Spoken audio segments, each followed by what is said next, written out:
Hi, my name is Carter, and I'm going to be refuting Mary's speech on abortion. Mary's claim is that abortion is harmful to women. She follows this up with two secondary claims.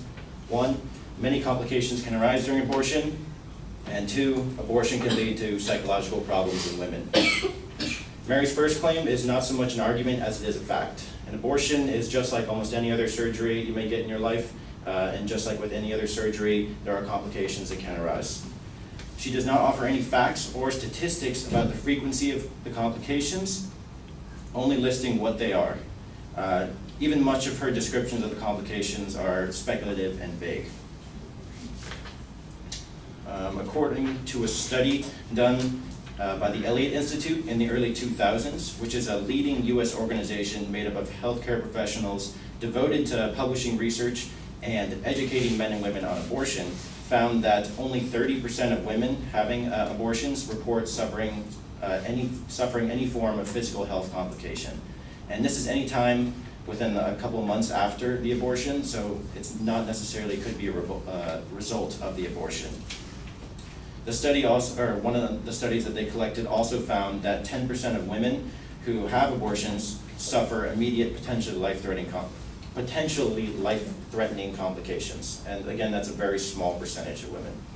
So not only did Mary not provide any factual data about the complications that can arise, but I found that even those complications that she does mention are very rare.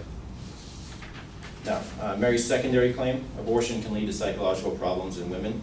Mary lacks sufficient information and data to competently make her claim. Mary only cites one study as evidence for her claim, and this study was not only poorly described, but very confusing to listen to. She says many studies have been done linking abortion and depression, but offers none of them, and no examples as well.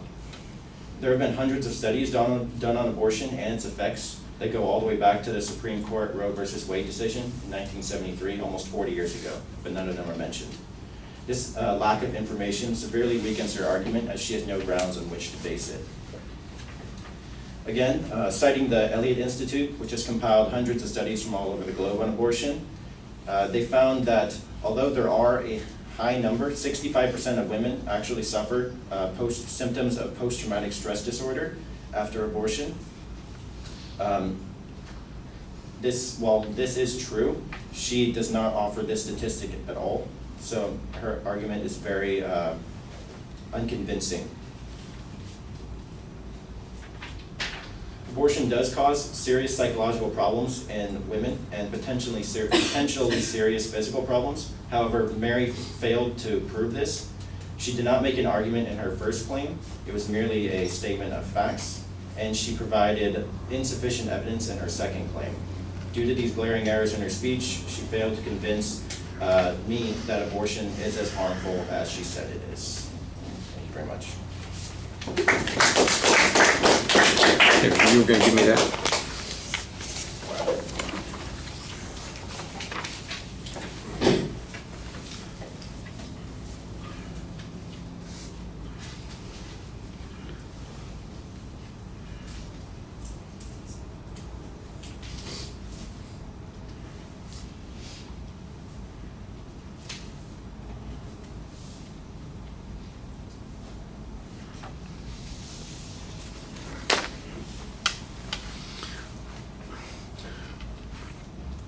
All right, Carter, on the first point, I think you've got the right idea here at the beginning, where you, in essence, say all surgeries, all medical procedures have risks to them. There's no denial that these risks exist.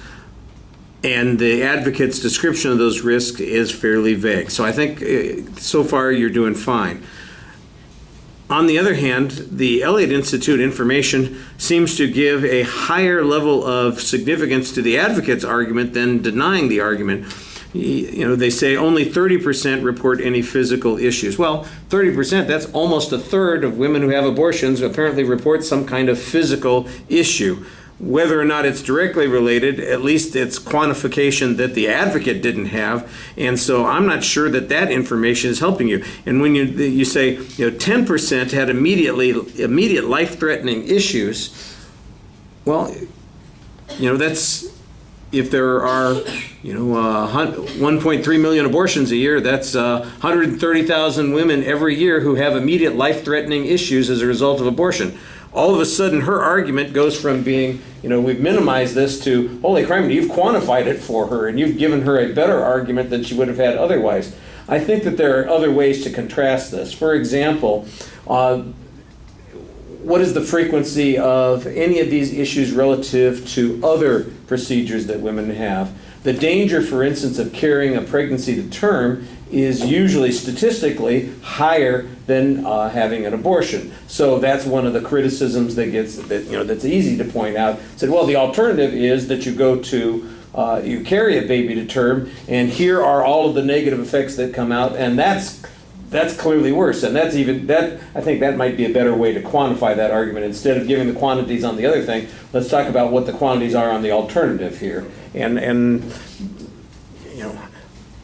like I said, and to be honest, I think there are probably better statistics for you to use too. Yeah. The ones that you found just seem to fill that up. And in fact, on the second point, there's a lot of question about the quality of the research that's assigned psychological harms to women. I think that there are criticisms made of that, but you do the same thing on this point. You go back to the Elliott Institute and they say 2/3 of women who had abortions have post-traumatic stress disorder. That sounds to me like a significant problem. I mean, if she had that evidence in her argument, I said, oh, you've got a pretty good argument here. So the fact that you're providing it, I think, kind of goes in the other direction. I thought the first part of your argument, again, was the way to go, that the studies are inconclusive, they're not reliable, so on and so forth. And then you say, and then it's not all that significant, when, I guess 2/3 doesn't seem significant to you. I don't know. Yeah, you see what I'm saying? In other words, the way I can kind of see what you're trying to do, but I think the evidence that you cite, steps on your foot. It trips you up. It goes the wrong direction. Okay, thank you.